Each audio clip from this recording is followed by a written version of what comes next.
Subscribe to Mufti Akmal Mujahid online and press the bell icon for more. अस्सलामु अलैकुम व रहमतुल्लाहि व बरकातहू। मोहम्मद तलहा कराची से सवाल करते हैं कि अगर नमाज में फ़र्ज़ नमाज में तीसरी और चौथी रकात में सूरत फातिहा के साथ कोई और सूरत मिला ली तो क्या उससे नमाज हो जाएगी या नहीं होगी, इस बारे में रहनुमाई फरमाएं। भाई ने बहुत ही अच्छा सवाल पूछा है।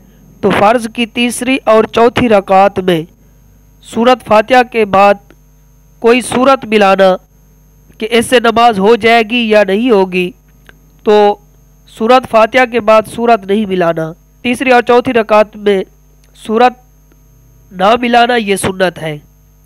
और किसी तरह के इमाम के लिए फ़र्ज़ की तीसरी और चौथी रकात में सूरत मिलाना ये मकरूह है कि वो अगर इमाम है वो जमात करा रहा है तो वो सूरत फातिहा के बाद सूरत नहीं मिलाएगा। कि अगर कोई आदमी तन्हा नमाज पढ़ रहा है, अकेले नमाज पढ़ रहा है और फ़र्ज़ की तीसरी और चौथी रकात में सूरत फातिहा के बाद कोई और सूरत मिला लेता है तो उसकी नमाज हो जाएगी, उसने इजाफ़ा किया है। तो इससे कि बाज़ लोग सवाल करते हैं क्या उस आदमी पर सजदा साहब लाजिम होगा या नहीं होगा।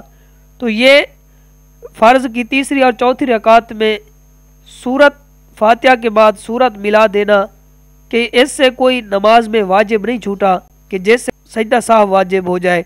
तो सजदा साहब उस वक्त वाजिब होता है कि जब नमाज के वाजिबात में से कोई वाजिब छूट जाए। तो इसलिए कि अगर गलती से किसी ने सूरत फातिहा के बाद कोई सूरत मिला दी तो उससे उस आदमी की नमाज हो जाएगी और ना पढ़ना ये बेहतर है, और सूरत फातिहा के बाद सूरत ना मिलाना ये सुन्नत अमल है। मोहम्मद वसीम कराची से सवाल करते हैं कि अगर कोई आदमी फ़र्ज़ नमाज पढ़ रहा है और फ़र्ज़ नमाज की पहली रकात में उसने कुल औज़ु बिरब्बिन नास यानी आखिरी सूरत पढ़ी है तो उसके बाद कौन सी सूरत पढ़े। कि भाई ने बहुत ही अच्छा सवाल पूछा है कि इस तरह के हम नमाज पढ़ते हैं तो गलती से हमसे आखिरी सूरत पढ़ लेते हैं, तो उसके बाद इंसान को कौन सी सूरत पढ़नी चाहिए। कि अगर इंसान गलती से आखिरी सूरत पढ़ ली, कुल औज़ु बिरब्बिन नास पढ़ ली, तो उसके बाद भी दोबारा उस सूरत को पढ़े। तो ये कुरान पाक की तरतीब है कि अगर तरतीब के साथ पढ़ना ये सुन्नत है और बग़ैर तरतीब के पढ़ना ये मकरूह नहीं है। कि यानी कि आपने पहली सूरत पढ़ी है उसके बाद पीछे जाना, कि जिस तरह आप कुल औज़ु बिरब्बिन नास पढ़ते हैं तो उसके बाद कुल औज़ु बिरब्बिल फलक या उसके पीछे जो सूरतें हैं वो नहीं पढ़ सकते, तो इस तरह करना ये मकरूह है। हाँ, अगर किसी ने गलती से पढ़ ली है तो उसकी नमाज हो जाएगी और उसमें कोई खलाल नहीं होगा, उस नमाज को दोबारा नहीं पढ़ना होगा, उससे नमाज हो जाएगी। लेकिन ये नापसंदीदा अमल है कि कुरान पाक को तरतीब के साथ पढ़ना चाहिए। मोहम्मद तारिक सवाल करते हैं फ़र्ज़ नमाज में अगर भूल जाएं तो क्या नमाज को दोबारा पढ़ेंगे या सजदा साफ करेंगे। तो बाज़ लोगों के जहन में ये सवाल होता है, अक्सर ये समझते हैं कि अगर फ़र्ज़ नमाज में कोई गलती हो जाए तो उसको दोबारा पढ़ना होता है। ऐसा नहीं है कि आप अगर फ़र्ज़ नमाज पढ़ रहे हैं या सुन्नत पढ़ रहे हैं या नवाफिल पढ़ रहे हैं, अगर नमाज में आपसे कोई गलती हो जाती है कि आप भूल जाते हैं नमाज में, कि अगर नमाज में से आपने कोई वाजिब छोड़ा है तो आप पर सजदा साफ लाजिम आता है और कि आप सजदा साफ करेंगे। और इसी तरह अगर कोई सुन्नत रह जाती है तो सुन्नत के लिए सजदा साफ नहीं है।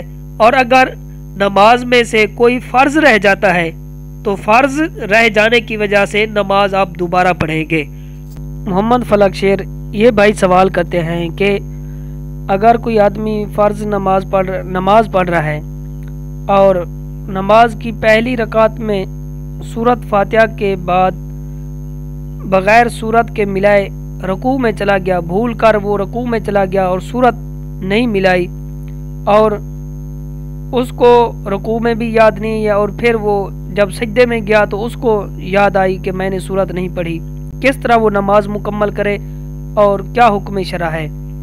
तो भाई ने बहुत ही अच्छा सवाल पूछा है।